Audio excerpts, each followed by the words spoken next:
مجھے ایک بات سمجھ نہیں آتی، بجائے چور چکور لٹیروں کو پکڑنے کے آپ میرے ہی پیچھے کیوں پڑ گئے ہیں؟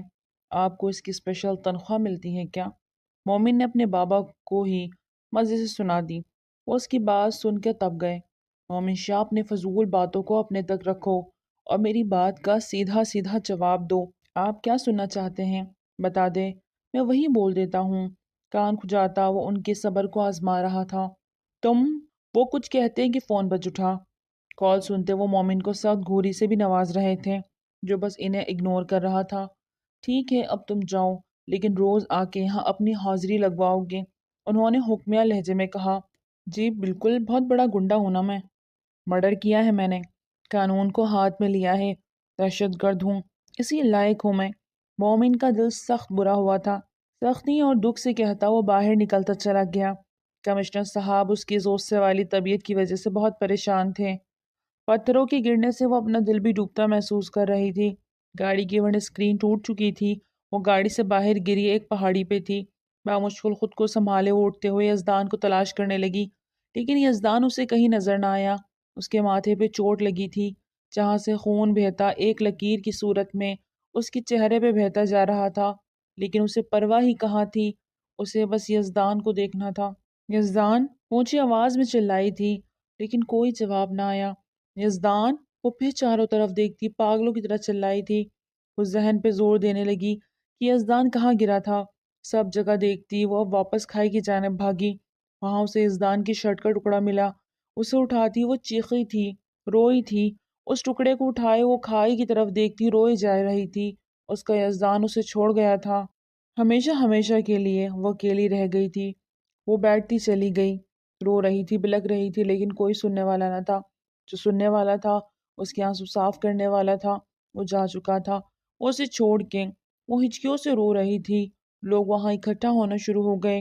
گارڈز بھی پہنچ چکے تھے انہیں دیکھتے۔ وہ واپس ہوش میں آئی تھی۔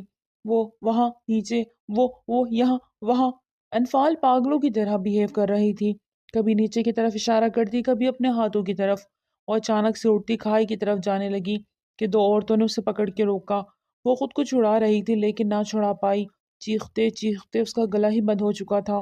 گارڈز نیچے جا چکے تھے، پولیس کو بھی انفارم کر دی گیا تھا، لیکن کسی کو کوئی امید نہ تھی۔ وہ اتنی گہری کھائی تھی کہ وہاں سے گرنے والا بچ ہی نہیں سکتا تھا۔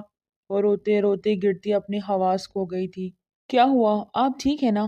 پرویز صاحب نے بیوی کے ہاتھ سے گلاس کو گرتے ٹوٹتے دیکھا تو پریشانی سے ان کی طرف بڑھے۔ پتہ نہیں ایک دم سے دل گھبرانے لگا، جیسے کچھ برا ہونے والا ہو۔ وہ دل پہ ہاتھ رکھے گھبرائے ہوئے بولی، آپ ٹینشن مت لے، کچھ نہیں ہوگا، آپ یہ پانی پئیں۔ پرویز صاحب نے انہیں پانی کا گلاس تھمایا، جسے دو گھونٹ پی کے انہوں نے چھڑا دیا۔ آپ فون کریں میرے بچے کو، پوچھے وہ ٹھیک ہے؟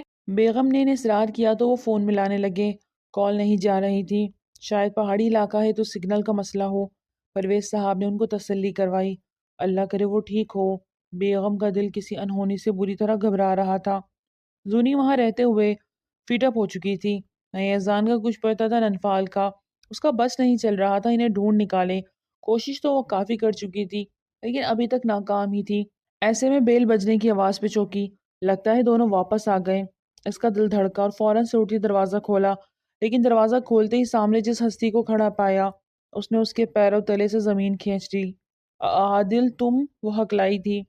سر پلیز مجھے جانے دے، میرا کیا قصور ہے؟ فہد کا بھائی روتے ہوئے مسلسل ان سے دعائی کر رہا تھا۔ چھوڑ دیں گے، بس یہ بتا دے فہد کہاں ہے؟ بلال نے مومن کا بتایا ہوا طریقہ ہی اپنایا ہوا تھا، اور اپنے خفیہ بندے سے فہد کے بھائی نوید کے خاطر مومن خود نہیں آ سکا تھا۔ اس کے پیچھے دو اہلکار لگائے ہوئے تھے کمشنر صاحب نے کہ وہ اس پہ کڑی نظر رکھے، اس لیے بلال کو ہی تمام ہدایت کرتا وہ گھر آ گیا تھا۔ وہ فون پہ اس سے رابطہ میں تھا، وہ بھی اس کا اپنا کوئی پرائیویٹ نمبر تھا۔ مجھے نہیں پتا فہد بھائی 2 ہفتے سے گھر نہیں آئے، کہاں ہیں؟ کوئی نہیں جانتا، نوید نے معصوم صورت بناتے کہا۔ اچھا تو کہے گا اور ہم یقین کر لیں گے؟ سرمد نے اسے ایک تھپڑ رسید کیا تو اس کے منہ سے خون نکلنے لگا۔ سیدھی طرح بتا تیرا بھائی کہاں ہے؟ سرمد نے اس کے بال کھینچے۔ میں سچ کہہ رہا ہوں، میں نہیں جانتا۔ نوید پھر بھی اپنی بات پہ قائم تھا۔ سرمد نے اسے ایک اور تھپڑ لگایا تو وہ نازک مزاج لڑکا بے ہوش ہو گیا۔ سرمد اسے بالوں سے کھینچ کے دیکھتا، اس کا سر میز پہ گرا گیا۔ سرمد نے اسے کرسیوں پہ رسیوں سے باندھا ہوا تھا، سرمد سزا دینے کے معاملے میں مومن ہی کا کاپی تھا۔ فون پہ بلال کو اس کی بات بتاتے وہ اس سے وہاں کمرے میں بند کرایا۔ مزید ہدایت لیتا وہ کال بند کر چکا تھا۔ عادل تم یہاں کیسے؟ زونی کے تو حواس ہی کام کرنا بند ہو گئے تھے۔ کیوں؟ خوشی نہیں ہوئی مجھے یہاں دیکھ کے؟ عادل کے لہجے میں چھپا درد بھرا طنز محسوس کرتی وہ سر جھکا گئی۔ عادل اندر آ چکا تھا۔ ارد گرد دیکھتا وہ زونی کو مزید شرمندہ کر گیا۔ تو تمہیں مری آنا تھا، اس لیے تم میرے ساتھ دبئی نہیں گئی؟ عادل کا اگلا سوال اسے شرمندگی کی عطا گہرائیوں میں دھکیلتا چلا گیا۔ اس کے پاس اپنی صفائی کے لیے کچھ نہ بچا۔ عادل اس کے چہرے کی شرمندگی دیکھتا نرم نہیں پڑنا چاہتا تھا۔ اس کے نرم پڑنے کا مطلب تھا کہ وہ اسے دوبارہ یہ سب کرنے کا موقع فراہم کرتا۔ عادل اسے مزید کچھ نہ کہہ سکا اور یزدان کو کال ملائی لیکن فون نان ریچیبل تھا۔ کافی دیر وہ انتظار کرتا رہا۔ اس دوران اس نے زونی سے کوئی بات نہ کی۔ زونی بھی سر جھکائے مجرموں کی طرح کھڑی رہی۔ اسے رہ رہ کے دکھ ہو رہا تھا کہ اس نے عادل کے اعتبار کو کیسے ٹھیس پہنچائی، لیکن اب کچھ نہیں ہو سکتا تھا۔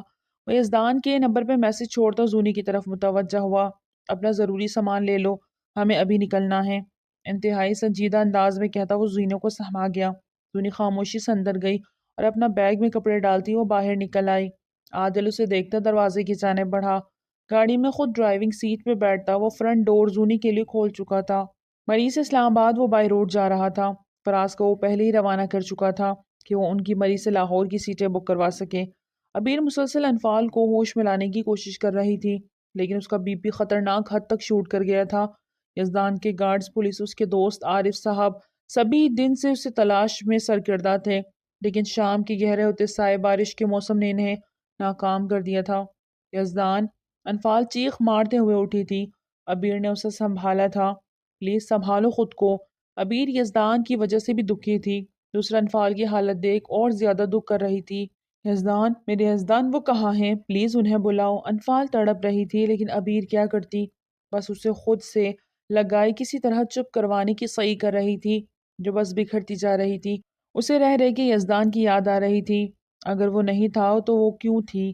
ایک ہی سوال بار بار اس کے ذہن میں گردش کر رہا تھا جو اسے تکلیف دے رہا تھا۔ مجھے یزدان لا دو پلیز۔ وہ عبیر سے روتے ہوئے التجا کر رہی تھی۔ سنبھالو خود کو انفال، کچھ نہیں ہوگا یزدان کو، وہ آ جائے گا، سب تلاش کر رہے ہیں، بس تم خود کو سنبھالو۔ عبیر نے اسے بہت حوصلہ دیا۔ جمی، فیضی سب وہاں موجود تھے۔ سب کو یزدان کے ایکسیڈنٹ اور غائب ہونے کا علم ہو چکا تھا۔ سب اپنی طرف سے ہر ممکن کوشش کر رہے تھے لیکن یزدان کا کہیں نام و نشان نہ مل رہا تھا، جبکہ انفال یزدان کی شرٹ کا وہ چھوٹا سا ٹکڑا ہاتھ میں تھامے تڑپ رہی تھی۔ اسلام آباد سے وہ دونوں بائی ایئر لاہور پہنچ چکے تھے۔ عادل اس بات سے انجان تھا کہ یزدان کہاں ہے، اس کے ساتھ کیا ہوا۔ وہ زونی کو لیے فلیٹ پہ پہنچا جہاں کرن پہلے سے ہی موجود تھی۔ زونی اپنے سامنے ایک غیر لڑکی کو دیکھ کے ٹھٹکی۔ یہ کون ہے؟ زونی کے ماتھے پہ دو بل پڑے۔ کرن نے سوالیہ نظروں سے عادل کی جانب دیکھا۔ میری کزن ہے۔ عادل نے بنا جھجکے اس کا تعارف کروایا۔ کزن؟ یہ یہاں کیا کر رہی ہے؟ عادل، زونی اپنے ٹون میں واپس آ چکی تھی۔ میں نے تم سے پوچھا تم یزدان بھائی کے گھر کیا کر رہی تھی؟ عادل نے لب بھیجتے سختی سے اس کے قریب ہوتے دھیمی آواز میں کہا تو وہ چپ سی ہو گئی، جبکہ کرن دل پہ پتھر رکھے منظر سے ہٹ گئی۔ اپنے شوہر کو کسی اور لڑکی کے اتنا قریب دیکھ وہ اندر سے بری طرح ٹوٹی تھی، جبکہ یہ جانتی تھی کہ اس پہ پہلا حق زونی ہی کا ہے جو وہ لے چکی تھی۔ عادل، وہ ہمارے گھر میں ہیں اور تم مجھے اتنا حق نہیں دے رہے کہ میں تم سے پوچھ سکوں کہ وہ حق تو تم نے بھی مجھ سے چھین لیا کہ تم سے پوچھوں کہ تمہیں میں گھر چھوڑ کر گیا تھا اور تم کہاں تھی؟ عادل کا ضبط کے مارے چہرہ سرخ ہو چکا تھا۔ عادل، وہ چاہ کے بھی اپنی دفاع میں کچھ نہ بول پائی۔ کیا کہتی؟ اسے جھوٹ کیا بولتی؟ اس کا یزدان کا کوٹیج میں ہونا، عادل کی غیر موجودگی میں گھر سے نکلنا، وہ ایک مرد ہو کے کیسے فراموش کر سکتا تھا؟ شاید کوئی ہوتا تو طلاق کے 3 بول کے ساتھ اب تک فارغ کر چکا ہوتا۔ I am sorry. زونی نے سر جھکائے آخر کیا ہی دیا۔ میں نہیں جانا چاہتی تھی لیکن غصہ زدہ عورا نے مجھے وہاں بھیج دیا اور میں، زونی اعتراف جرم کر رہی تھی۔ عادل نفی میں سر ہلاتا پیچھے ہٹا۔ زونی، بہت محبت کرتا ہوں میں تم سے۔ عادل کا لہجہ ٹوٹا ہوا تھا۔ زونی نے اسے حیرت سے دیکھا۔ اور یہ میری محبت ہی ہے کہ آج تم یہاں کھڑی ہو بنا کسی سوال جواب کے، لیکن میری ایک بات ہمیشہ یاد رکھنا زونی، مرد کچھ بھی سہن کر لیتا ہے لیکن اپنی غیرت پہ کوئی کمپرومائز نہیں کرتا۔ وہ پلٹ گیا تھا۔ اس کا لہجہ دکھی تھا لیکن شدید کرب میں لگا۔ اور ایک بات، وہ لڑکی صرف میری کزن نہیں، میری بیوی ہے۔ وہ رونی کو لگا کسی نے پگھلا ہوا سیسا اس کے کانوں میں انڈیل ہی دیا۔ سر اٹھا کے وہ عادل کی پشت کو بے یقینی سے دیکھے گئی۔ مجھے کسی بھی رشتے کے لیے جھوٹ یا ملاوٹ نہیں پسند زونی۔ میں نے تمہیں سچے دل سے چاہا اور چاہتا تھا کہ تم دبئی میرے ساتھ چلو، لیکن تم نے نہ جا کے کرن کو میری زندگی میں شامل کر دیا جو کہ میرے والدین کی پسند ہے۔ چاہتا تو تم سے جھوٹ بھی بول سکتا تھا۔ اب کی بار وہ زونی کو دیکھتا شکست خوردہ سا لگا۔ زونی کی آنکھوں سے آنسو بہنے لگے۔ لیکن جس سے بھی پیار کرو اس سے جھوٹ کیسے بولا جا سکتا ہے؟ مجھ سے نہیں ہو سکا، تمہیں اندھیرے میں نہیں رکھ سکتا، اس لیے بتا دیا۔ عادل نے گہرا سانس خارج کیا۔ ایک بوجھ تھا جو سرک گیا تھا اس کے دل سے۔ وہ نہیں جانتا تھا اس کا انجام کیا ہوگا، لیکن اپنے ضمیر کے آگے شرمندہ نہیں ہو سکتا تھا، اس لیے پاکستان آنے سے پہلے ہی وہ سوچ چکا تھا کہ وہ زونی کو کرن کی ساری سچائی بتا دے گا۔ فہد کو جیسے ہی نوید کی گمشدگی کا پتہ چلا، وہ بے اختیار گھر کی جانب آیا اور وہی مومن شاہ نے اسے دھر لیا۔ نوید کی سلامتی کی خاطر اس نے سارا سچ مومن شاہ کو بتا دیا۔ وہ دہشت گردوں کے ساتھ کچھ رقم کی عوض ہاتھ ملا چکا تھا اور تمام خفیہ آپریشنز کی خبریں وہی ان تک پہنچاتا تھا۔ کمشنر صاحب کے سامنے بھی اس نے اقبال جرم کر لیا تھا۔ فہد کو پولیس کسٹڈی میں لے کے مومن شاہ کو دوبارہ اس کی پوسٹ پہ بحال کر دیا گیا تھا۔ بلال نے نوید کو چھوڑ دیا، وہ بھی مومن شاہ کی واپس اپنی پوزیشن پہ آنے پہ خوش تھا۔ نوفل نے بھی ان سب میں مومن کا بھرپور ساتھ دیا۔ ان تینوں نے مل کر ملک شرازی کا پتہ لگا لیا تھا اور اب مزید اس پہ کارروائی کی جانی تھی۔ تھینکس بڈی۔ مومن نے اپنے پولیس یونیفارم میں اپنے چیئر سے اٹھتا ہوا بلال سے ہائی فائی کیا، ساتھ نوفل سے بھی ہاتھ ملایا۔ اس میں تھینکس کہاں سے آ گیا سر؟ ہم ہمیشہ آپ کے ساتھ رہیں گے ہر قدم پہ، نوفل نے دل سے کہا تو مومن شاہ مسکرا دیا۔ کرن اکیلے ہی کمرے میں بیٹھی تھی کہ آہٹ کی آواز پہ چونکی۔ زونی کو اپنے طرف بڑھتا پایا تو اٹھ کھڑی ہوئی۔ اس کی آنکھوں کی سرخی اور اس کے رونے کا پتہ دے رہی تھی۔ کرن، یہی نام ہے نا تمہارا؟ کرن کا مطلب روشنی ہوتا ہے نا؟ خالی پن سے اسے دیکھا۔ کرن کو اس کی بات کی سمجھ نہ لگی۔ زونی نے زبردستی مسکراتے گہرا سانس خارج کیا۔ تم واقعی روشنی ہو اور میں ایک اندھیرا۔ زونی نے اپنے آنسو چپکے سے صاف کیے۔ کرن کو اس کی بات سے تکلیف ہوئی۔ جانتی ہو میں نے ہمیشہ فرسٹ چیز پسند کی ہے جو صرف میری ہو، کسی اور کی نہیں۔ یہی وجہ ہے جب میری محبت کسی اور کے ساتھ بٹی تو میں نے اسے چھوڑ دیا، کیونکہ مجھے بٹی ہوئی چیز نہیں پسند تو بٹا ہوا انسان کیسے قبول کرتی؟ زونی کے لہجے میں شدت پسندی کو وہ واضح طور پر محسوس کر سکتی تھی۔ لیکن نصیب دیکھو میرا، جسے قبول کیا وہ بھی بٹ گیا۔ سچ ہی کہتے ہیں انسان اپنے نصیبوں سے زیادہ کچھ نہیں پا سکتا، چاہے جتنا ہی لڑ لے نصیبوں سے۔ جو نصیب کا ہوتا ہے وہ مل کے رہتا ہے۔ زونی کے لہجے میں اب کے بعد دکھ، درد، شکست سب پنہاں تھا۔ لیکن میں زونیہ شاہ ہوں، میں کمپرومائز نہیں کر سکتی۔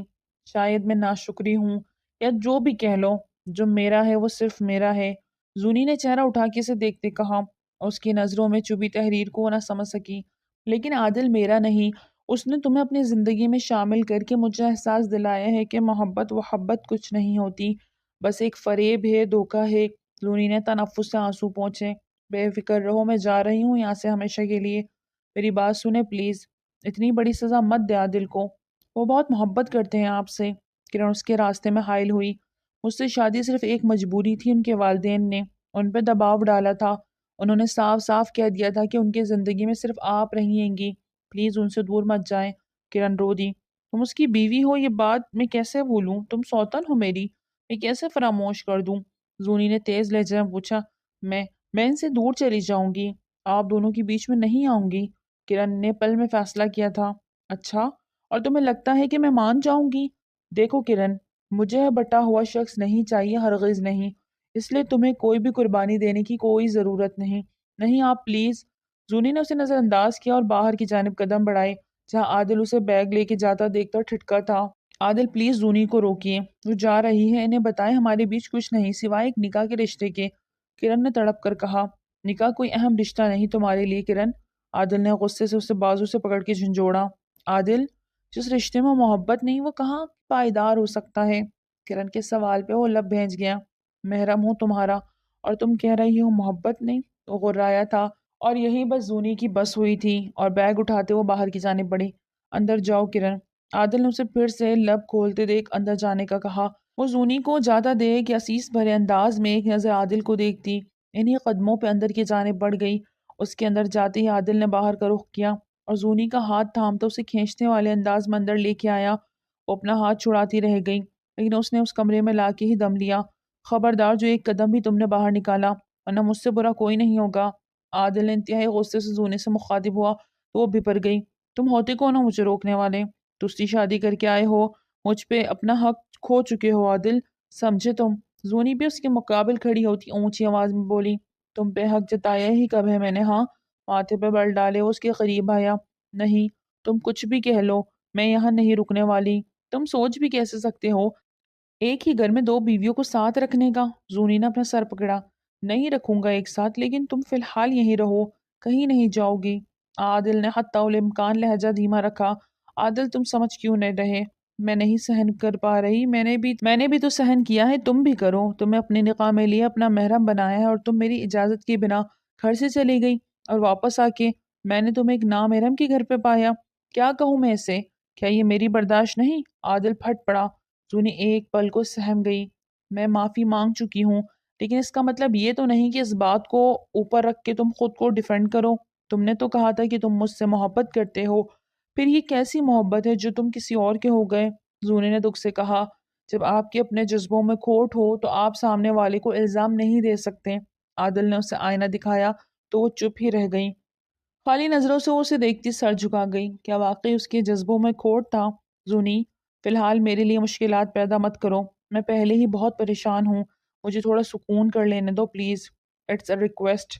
عادل بے بسی سے بولا تھا اور دوبارہ سے یزدان کے نمبر پہ کال ملائی تھی جو اب بھی بند تھا۔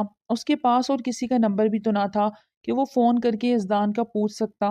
اسے یزدان کی فکر ہو رہی تھی، وہ کبھی بھی اس طرح کی لاپرواہی نہیں کرتا تھا، ہمیشہ اس کے فون کا جواب دیتا تھا۔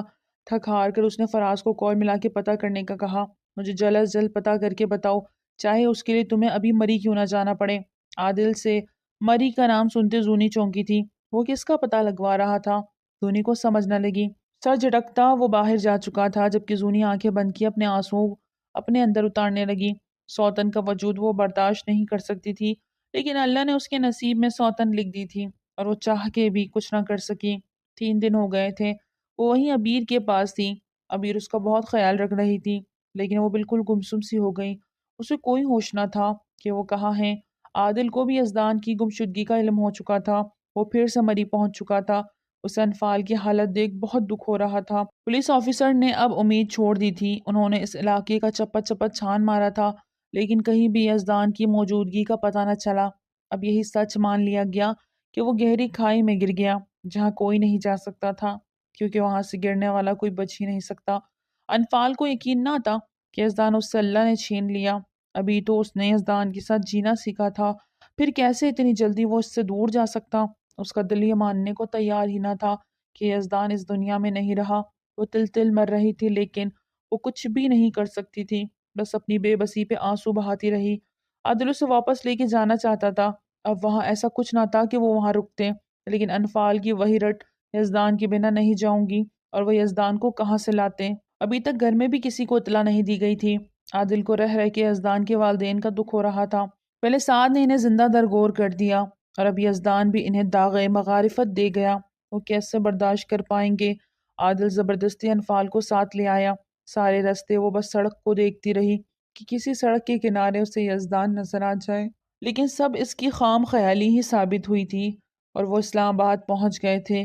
یزدان کے لیے اس کی تڑپ عادل سے چھپی نہ رہ سکی، اسے سوائے حوصلہ دینے کے وہ اور کچھ نہیں کر سکتا تھا۔ پہلی فلائٹ سے وہ اسے لاہور لے کے جا رہا تھا، وہ بالکل چپ تھی، لیکن اس کی آنکھوں میں ویرانی تھی۔ انفال اسے بالکل بہنوں کی طرح تھی، اس کا یوں اجڑنا، وہ دل سے اس کے لیے دکھ محسوس کر رہا تھا۔ یار کہاں چلے گئے ہو یزدان بھائی، اتنا دکھ بھلا کون دیتا ہے؟ اس کی آنکھوں کا ایک کونا بھی بھیگ گیا تھا، جسے اس نے رخ پھیر کے چھپا لیا۔ جہاز اڑان بھر چکا تھا اور انفال کو لگا وہ اپنا سب کچھ پیچھے چھوڑ آئی ہے۔ مسٹر پرویز اور ان کی بیوی پہ یہ خبر پہاڑ بن کے ٹوٹی کہ یزدان اب اس دنیا میں نہیں رہا۔ ایک بار پھر سب کے رکے آنسو بہہ نکلے۔ انفال بس چپ چاپ یزدان کی شرٹ کا ٹکڑا ہاتھ میں تھامے روئے جاتی تھی۔ اس کا دل اس بات پہ یقین ہی نہیں کر رہا تھا کہ یزدان اس دنیا میں نہیں۔ انفال بیٹا، تھوڑا سا کھانا کھا لو، جب سے آئی ہو کچھ کھا ہی نہیں رہی۔ نرگس بیگم نے اس سے بارہا کوشش کی کہ وہ نارمل ہو جائے، لیکن وہ بس چپ چاپ سی ہو گئی تھی۔ مما، یزدان واپس آئیں گے تو میں کھانا کھا لوں گی۔ آنکھوں کے آنسو پھر سے بہنے لگے۔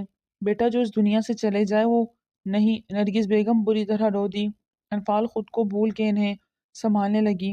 وہ بیوی ہو کے نہیں سن کر پائی تھی تو وہ تو ماں تھی، کیسے برداشت کیا؟ یہ وہی جانتی تھی۔ پلیز مت روئیں، وہ واپس آئیں گے، میرا دل کہہ رہا ہے کہ وہ آئیں گے، ضرور آئیں گے، انفال نے پورے یقین سے کہا اور نرگس بیگم کو گلے سے لگا لیا۔ انہیں انفال بالکل اس وقت یزدان کی طرح محسوس ہوئی۔ گھر میں تعزیت کرنے والوں کا تانتا سا بن گیا۔ داجی تک بھی خبر پہنچ چکی تھی۔ انہیں بھی شدید دکھ نے آ گھیرا۔ بھلے وہ اس سے سخت ناراض تھے لیکن وہ ان کا چہیتا پوتا تھا، ان کی جان بستی تھی اس میں، اور اس بار وہ نہ رہ سکے اور فوراً پرویز صاحب کے پاس پہنچے۔ باپ کو دیکھ کے وہ بھی اپنا صبر کھو گئے اور پھوٹ پھوٹ کے روتے ان کی گلے سے لگے۔ داجی، وہ چھوڑ گیا مجھے، بے وفا نکلا آپ کا پوتا، وہ روتے ہوئے بیٹھتے چلے گئے۔ بس حوصلہ رکھو جو اللہ کو منظور، ہم اپنے اللہ سے نہیں لڑ سکتے۔ کاش میں چلا جاتا اور وہ جوان۔ فیاض صاحب، داجی کے الفاظ نے پرویز صاحب کو مزید دکھی کر دیا۔ اللہ آپ کو ہمیشہ ہمارے سروں پہ سلامت رکھے، آپ کے ہونے سے بہت حوصلہ ہو رہا ہے، پرویز نے داجی کا ہاتھ تھامتے کہا تو انہوں نے اسے تھپکی دی۔ اندر گئے تو وہاں انفال کو دیکھا جو آنکھوں میں آنسو لیے ان کو ہی دیکھ رہی تھی۔ داجی نے دل بڑا کرتے اس کے سر پہ شفقت بھرا ہاتھ رکھا تو وہ سر جھکاتی آنسو ضبط کرنے لگی۔ داجی نے اسے اپنے سینے سے لگایا تو وہ پھوٹ پھوٹ کے رو دی۔ کتنا ترسی تھی وہ اس آغوش کے لیے، اور آج ملی بھی تو تب جب نہ ماں ساتھ رہی نہ شوہر۔ دونوں ہی خاموش تھے لیکن خاموشی زبان بنی۔ گلے شکوے سنے بھی جا رہے تھے، کہیں بھی جا رہے تھے۔ فروا آج ہی انفال سے مل کر گھر لوٹی تھی۔ اسے بھی یزدان کے جانے کا بہت دکھ تھا۔ عادل ہر پل ان کے ساتھ تھا لیکن اس نے زونی کو اطلاع نہیں دی ابھی تک، اور نہ ہی اسے منظر عام پہ لایا تھا۔ سب کو یہی کہا کہ وہ ابھی دبئی میں ہے، کچھ دن بعد آئے گی۔ وہ نہیں چاہتا تھا کہ زونی کا سب سے ابھی سامنا ہو، جبکہ وہ بھی مری میں ان کے ساتھ تھی۔ ابھی تک یزدان کی موت ایک سہانیت تھی جو معمہ ہی بنی ہوئی تھی۔ ابھی تک کسی کی سمجھ میں نہیں آ رہا تھا کہ اچانک سے سب کیسے ہوا اور کس نے کروایا، کیونکہ یہ تو کنفرم تھا کہ یہ حادثہ نہیں تھا۔ اس کا گواہ یزدان کا دوست عارف بھی تھا جس نے ان کی گاڑی کا بم بلاسٹ کا بھی بتایا تھا۔ مطلب کوئی تھا جو انہیں مارنا چاہتا تھا، لیکن شاید صرف یزدان کو، کیونکہ انفال کو کوئی نقصان نہیں ہوا تھا۔ اس کا صرف اتنا نقصان ہوا کہ اس کے سر کا تاج کو چھین لیا گیا اور اس کا ازالہ کسی صورت ممکن نہ تھا۔ فروا کے نمبر پہ آتی کال سے وہ چونکی۔ سحر کی کال دیکھ وہ کال پک کرتی اٹھ گئی تھی۔ اس وقت کیا ہوا؟ کیسے یار؟ گھر میں تھوڑی ٹینشن ہے، سحر اسے اپنی طرف آنے کا کہہ رہی تھی۔ اسے بازار سے کچھ ضروری سامان لینا تھا اور وہ فروا کے بنا نہیں جانا چاہتی تھی۔ اچھا ٹھیک ہے، تم تیار ہو، میں بس 15 منٹ میں پہنچ رہی ہوں۔ فروا سحر کو اوکے کرتی، داجی سے اجازت لیتی، گارڈ کے ساتھ گاڑی لیے سحر کی جانب چل دی۔ باہر سے ہی گاڑی کو ہارن دیتی 2 منٹ ہوئے تھے کہ سحر باہر آ گئی۔ کیا یار، اندر آ جاتی، سحر نے گاڑی میں بیٹھتے اجلس سے کہا۔ میں بس تھوڑی دیر کے لیے ہی آ سکی ہوں، یار بتاؤ کہاں جانا ہے؟ گاڑی کو روڈ پہ ڈالتے فروا نے دھیمے لہجے میں کہا۔ کیوں، کیا ہوا؟ سب ٹھیک ہے نا؟ سحر پریشان ہوئی۔ یزدان بھائی کی ڈیتھ ہو گئی ہے، فروا کا لہجہ روندا ہوا۔ اوہ، کیسے؟ سحر دکھی انداز میں اس کی جانب مڑی۔ رستے میں اس نے مختصر ساری بات بتا دی۔ گاڑی ایک بڑے سے مال میں روکتے وہ دونوں آگے پیچھے اترتی اندر داخل ہوئی تھی۔ گارڈ بھی اپنی گاڑی سے اتر ان کے پیچھے اندر داخل ہوئے، جنہیں 2 منٹ بعد فروا نے ڈانٹ کے باہر بھگا دیا کہ وہ باہر ہی ویٹ کریں۔ وہ دونوں بک شیلف کے پاس کھڑی بکس دیکھ رہی تھی کہ سحر کے نمبر پہ کال آنے لگی۔ فروا نے دھیان نہ دیا، جبکہ وہ کال اٹینڈ کرتی دوسری طرف نکل گئی، اور فروا کتاب دیکھنے میں اتنی مگن ہوئی کہ سحر کو بھول ہی گئی۔ اور جب ہوش آیا تو اس نے سحر کو دیکھا کہ وہ اسے کہیں نظر نہ آئی۔ یہ سحر کہاں چلی گئی؟ وہ کتاب وہیں رکھے آگے بڑھی اور سحر کو ڈھونڈنے لگی کہ اسے اپنی عقب سے آواز سنائی دی۔ اتنی جرت تمہاری، جان سے مار ڈالوں گا تمہیں میں۔ مومن شاہ وہاں موجود کسی لڑکی کی گربان سے پکڑے کھڑا تھا، جبکہ سحر تھر تھر کانپ رہی تھی۔ بھیا پلیز، سحر نے کچھ بولنا چاہا۔ بکواس بند، چپ تمہیں تو۔ اس سے پہلے کہ اس سحر پہ ہاتھ اٹھاتا فروا بیچ میں جا کھڑی ہوئی۔ کیا کر رہے ہو؟ کیوں تماشا لگایا ہوا ہے؟ فروا کی آواز دھیمی لیکن غصے سے بھری ہوئی تھی۔ وہ ان دونوں بہن بھائی کے بیچ کھڑی ہوئی تھی۔ تم ہٹو بیچ سے ورنہ۔ مومن اتنا غصے میں تھا کہ اسے کچھ سمجھ ہی نہیں آ رہا تھا کیا کر دے۔ سحر کا رو رو کے برا حال تھا۔ شکر تھا کہ وہاں لوگ نہ تھے، وہ ایریا خالی تھا، لیکن فروا کو کچھ سمجھ آ گئی تھی۔ اس لڑکے کو وہاں سحر کے ساتھ دیکھ کے، لیکن اب اسے دوست کو تو بچانا تھا۔ کیسے پیچھے ہٹوں؟ مار ڈالو گے؟ کیسے؟ وہ میرے ساتھ یہاں آئی ہیں، میں لے کے آئی ہوں اسے۔ فروا کے کہنے کی دیر تھی کہ مومن شاہ کا دماغ بری طرح گھوما تھا۔ گھما کے ایک تھپڑ فروا کے نازک گال پہ دے مارا۔ وہ اتنی زور کا تھپڑ پڑنے سے سنبھل نہ پائی اور دور جا گری۔ ایک لمحے کو اس کی آنکھوں کے سامنے اندھیرا چھا گیا۔ اسے کچھ بھی دکھائی نہ دیا، اور جب دینے لگا تو ایک نہیں، دو نہیں، تین تین بندے ایک ہی شکل کے دکھائی دے رہے تھے۔ اس کا گال سنسنا اٹھا، کان شائیں شائیں کر رہا تھا۔ اسے تو کچھ سمجھ ہی نہ آیا کہ اس کے ساتھ ہوا کیا۔ فروا تم ٹھیک ہو؟ سحر تڑپتی ہوئے فروا کے پاس پہنچی اور اسے اٹھانا چاہا کہ مومن نے اس کا ہاتھ غصے سے کھینچا۔ سر پلیز ایک بار میری بات سن لیں۔ نوفل گھبرا کے آگے بڑھا۔ دور دور رہو، تم سے تو آفس میں بات ہوگی، اور تم؟ نوفل سے غصے سے کہتا وہ سحر کی جانب مڑا۔ آج کے بعد اگر تم نے اس لڑکی سے کوئی تعلق رکھا تو مجھ سے برا کوئی نہیں ہوگا، سمجھی تم؟ اس جیسا بننا ہے تم نے، خود تو یہ باغی ہے، تمہیں بھی اپنے جیسا بنا دے گی۔ مومن شاہ غصے سے پھنکارا۔ نہیں بھائی پلیز ایک بار سن لیں۔ سحر کی تڑپ کے رونے پہ مومن کو ترس نہ آیا۔ جب کہ نیچے بیٹھی فروا کا دماغ تو سن تھا، لیکن ہمت نہ ہوئی کہ اس کو کوئی جواب دے سکتی۔ ایک قہر کی نظر فروا اور نوفل پر ڈالتا وہ سحر کا ہاتھ تھامے وہاں سے لے گیا۔ آپ ٹھیک ہیں؟ نوفل نے آگے ہو کے فکر مندی سے پوچھا۔ فروا بس اتنا ہی کہہ سکی۔ اس کا گال بری طرح جھنجھنا اٹھا تھا اور اٹھی تھی۔ آئی ایم سوری، میری وجہ سے آپ کو۔ وہ شرمندہ تھا۔ سحر کو جانتے ہو؟ اپنے گال کو نرمی سے سہلاتے ہوئے نوفل سے سنجیدگی سے پوچھا۔ جی۔ اس کے یہاں پہ فروا کو بھی سخت غصہ نے آ گھیرا۔ مطلب؟ فروا نے اس سے بھی اتنی بڑی بات چھپائی؟ مطلب وہ مومن صحیح غصہ کر رہا تھا۔ فروا کے ماتھے پہ بل پڑے تھے۔ پلیز، ایک تو سر نے کوئی بات نہیں سنی، اوپر سے آپ بھی شک کر رہی ہیں۔ ایسی بات نہیں جیسا آپ سوچ رہی ہیں۔ نوفل جزبزز ہوا، پھر منہ بگاڑتے پوچھا۔ مجھے سحر پسند ہے، اچھی لگتی ہے۔ وہ ان سے رائے لینا چاہتا تھا، لیگلی طریقے سے ان کے گھر رشتہ بھیج کے انہیں اپنی زندگی میں شامل کرنا چاہتا ہوں۔ نوفل کی تفصیلی بات پہ فروا نے گہرا سانس لے کے فلور کی ریلنگ سے نیچے دیکھا۔ کتنی بار مل چکے ہو اس سے؟ اگلا سوال نوفل کی تو آنکھوں ہی پھیل گئی۔ یہ دوسری دفعہ۔ پہلی دفعہ سر نے سحر کو یونی سے میرے ساتھ گھر بھیجا، بس آج ہی بلایا تھا ملنے، بلکہ صرف بات کرنے، اور وہ سخت کنفیوز ہو رہا تھا۔ سچ میں پسند کرتے ہو سحر کو اور اس سے شادی کرنا چاہتے ہو؟ اس کے چہرے پہ سچ اور جھوٹ کا ٹٹولا چاہا۔ بالکل، نوفل نے دل سے کہا۔ ٹھیک ہے، کل شام 5 بجے اپنے والدین کے ساتھ سحر کے گھر پہنچ جانا، رشتہ ہو جائے گا۔ فروا نے مسکرا کے اسے یقین دلایا۔ آپ سچ کہہ رہی ہیں؟ نوفل کی خوشی کی انتہا نہ رہی۔ اسے فروا کی بات پہ یقین نہ آیا۔ بالکل، فروا بادشاہ جب کچھ کہہ دیتی ہے تو وہ کر کے دکھاتی ہے۔ تم آ جانا، باقی سب دیکھ لوں گی میں۔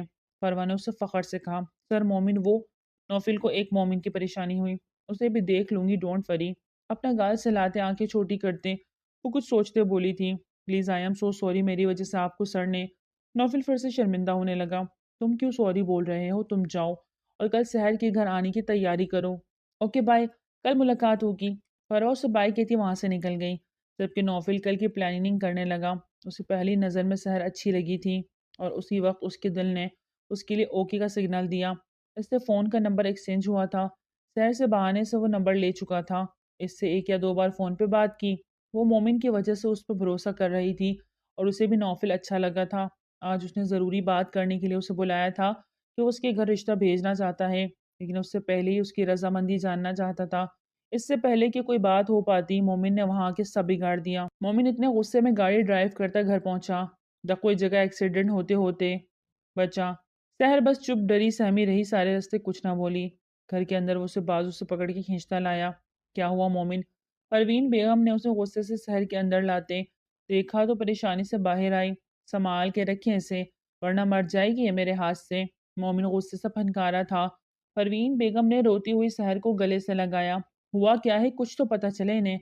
آج کے بعد یہ اس فروا سے نہیں ملے گی۔ ختم کرے اس کے ساتھ اس کی دوستی، اپنے جیسا بنا رہی ہے اسے۔ نہیں بھائی پلیز، نہیں بھائی پلیز، فروا کا کوئی قصور نہیں۔ سچ میں؟ سحر تڑپ کے بولی۔ اچھا، وہ تمہیں اس شخص سے ملوانے کے لیے لے گئی اور تم؟ مومن بھڑکا۔ پروین بیگم نے شاکی نظرے سے بیٹی کو دیکھا۔ نہیں مما، اسے کچھ نہیں پتا، بھائی غلط سمجھ رہے ہیں، پلیز کوئی ایک بار میری بات تو پوری سن لے، سحر روتے ہوئے بے بسی سے بولی۔ مومن نے دوسری طرف رخ پھیرا۔ سحر بولنا شروع ہوئی، نوفل کی ساری سچائی بتا دی۔ پروین بیگم نے لب بھیجے۔ اللہ کی قسم امی، کچھ غلط نہیں کیا، ایسے مت دیکھیں ورنہ میں مر جاؤں گی۔ روتے سسکتے ماں کو دیکھا۔ مومن کا غصہ کچھ حد تک ٹھنڈا ہوا تھا۔ میں نے اس سے کہہ دیا جو فیصلہ میرے ماں باپ اور بھیا کریں گے وہی ہوگا، پلیز مجھے غلط نہ سمجھیں۔ وہ ہاتھ جوڑتے بے بسی سے رو رہی تھی۔ پروین بیگم نے اس کا ہاتھ اپنے ہاتھ میں لیے اسے گلے سے لگایا۔ مجھے پورا بھروسہ ہے میری بیٹی کبھی کوئی غلط کام نہیں کر سکتی۔ پروین بیگم کے لہجے میں یقین تھا۔ مما بھیا نے فروا کو مارا، بہت زور سے مارا اس کے منہ پہ۔ مما اس کی کوئی غلطی نہیں تھی، اسے نہیں پتا تھا بھیا نے اسے مارا۔ وہ اب بھی بچوں کی طرح پھوٹ پھوٹ کے روتی بتا رہی تھی۔ مومن بھی ایک دم سے چپ ہوتا اسے دیکھنے لگا۔ اسے بھی ایک دم احساس ہوا کہ اسے فروا کو تھپڑ نہیں مارنا چاہیے تھا۔ بھیا، وہ چلتے ہوئے اس کے قریب آئی اور روتے ہوئے اس کے سر پہ ہاتھ رکھا۔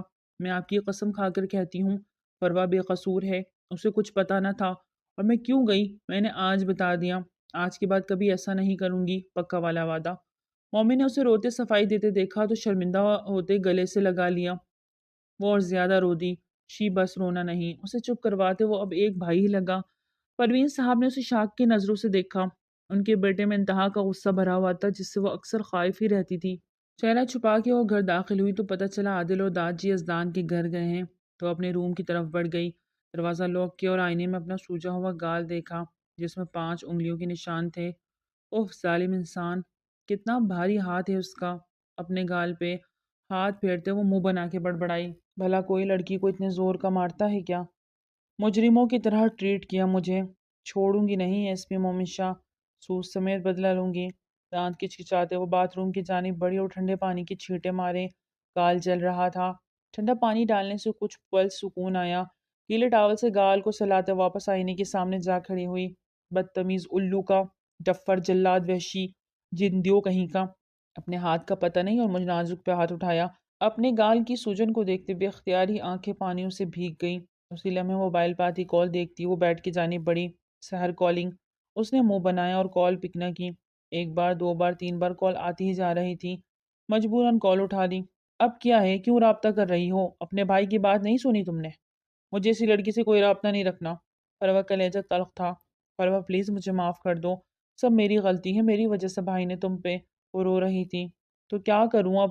دیکھو سحر، دوبارہ کال مت کرنا مجھے، اپنا دوسرا گال بھی نہیں توڑوانا تمہارے بھائی سے، سخت لہجے میں کہتی وہ کال کاٹ گئی۔ سحر اور زیادہ پھوٹ پھوٹ کے رو دی۔ اس نے کال کی تو فون بند جا رہا تھا۔ سحر بھاگتی ہوں مومن کے پاس گئی اور اسے روتے ہوئے بتانے لگی، بھائی وہ مجھ سے ہمیشہ کے لیے ناراض ہو گئی ہے، وہ مجھ سے اب کبھی بات نہیں کرے گی اور نہ مجھے معاف کرے گی۔ وہ مومن کو پریشان کر گئی۔ کچھ نہیں ہوگا، 2 دن بعد خود ٹھیک ہو جائے گی۔ مومن نے اسے تسلی دی۔ نہیں بھائی، وہ نہیں مانے گی، وہ بہت ضدی ہے، اس نے دوستی ختم کر دی اور وہ مجھ سے کبھی بات نہیں کرے گی۔ آپ نے اس سے کہا وہ مجھ سے دور ہو گئی۔ مومن روتی ہوئی سحر کی بات سنتا ماتھا مسل گیا۔ آگے وہ پریشان تھا کہ اس نے سحر پہ ہاتھ کیوں اٹھایا۔ اب اس کا یوں سحر سے بات کرنا، وہ مزید پریشان ہو گیا، ماتھا مسلنے لگا۔ بھائی پلیز اس سے کہیں فون بند نہ کرے، میری ایک ہی تو دوست ہے، وہ بھی مجھ سے چھن جائے گی پلیز۔ وہ پھر سے رو رہی تھی۔ اچھا تم رونا بند کرو، میں کرتا ہوں کچھ۔ مومن نے اسے نرمی سے کہا تو وہ ہچکیاں لیتے اسے دیکھ رہی تھی۔ کرتا ہوں تمہاری دوست سے بات، نہیں توڑے گی تم سے دوستی۔ مومن نے اسے یقین دلایا تو وہ منہ بسوڑنے لگی۔ خیر کے بار بار کال کرنے پہ وہ غصے سے موبائل آف کر گئی۔ کافی دیر ٹھنڈے ٹاول سے گال کو سہلاتی رہی لیکن اس کی جلن کم نہ ہوئی۔ پھر سے آئینے کے سامنے کھڑی گال کو دیکھنے لگی۔ میرے منہ کا نقشہ ہی بگاڑ کے رکھ دیا۔ روم فریج سے برف نکال کے آئینے کے سامنے کھڑے ہوتے گال پہ لگانے لگی۔ جلاد ٹائپ ہے، کھڑوس سنگی انسان، انسان تو کہنے کے لائق ہی نہیں، شیطان ہے، پورا شیطان۔ انسان ہوں یار، اور غلطی انسان سے ہی ہوتی ہے۔ اچانک سے اس کے پیچھے سے آگے کھڑے ہوتے اس کی آخری بات سن گیا۔ فروا بری طرح چونکی تھی اور پلٹ کے اس کی جانب خفگی سے دیکھا۔ جس کی نظر اس کے گال پہ تھی، اس کا سوجا ہوا گال اور اپنے ہاتھ کا نشان دیکھ وہ مزید شرمندہ ہوا۔ کیوں آئے ہو یہاں؟ نکلو ابھی کے ابھی یہاں سے۔ فروا نے غصے سے اسے باہر جانے کا اشارہ کیا۔ سنا نہیں تم نے؟ جاؤ یہاں سے۔ اسے خاموشی سے کھڑا دیکھ وہ چلائی تھی لیکن وہ ٹس سے مس نہ ہوا بلکہ پوری وافردگی سے اسے دیکھتا رہا۔ فروا نے منہ بگاڑ کے رخ آئینے کی طرف کرتے گال پہ برف لگائی لیکن جلن سے اس کا گال بری طرح لال ہو چکا تھا۔ ادھر دیکھو۔ اس کو پکڑ کے اس کا رخ اپنی طرف کیا۔ ویسے ایک لڑکی کی کمرے میں آتے شرم نہیں آئی؟ اپنی بار مجھے کتنا لیکچر دے رہے تھے۔ فروا نے منہ بنا کے کہا، لیکن میں نے تم سے ہی سیکھا ہے۔ اس کا گال دھیرے سے انگلی کے پوروں سے چھوا تو فروا نے خفگی سے رخ دوسری طرف پھیرا۔ تمہیں بیچ میں نہیں آنا چاہیے تھا۔ اس میں بھی وہ لب بھینچتے کہتا اس پہ ہی الزام لگا گیا، جس سے وہ بری طرح تپی۔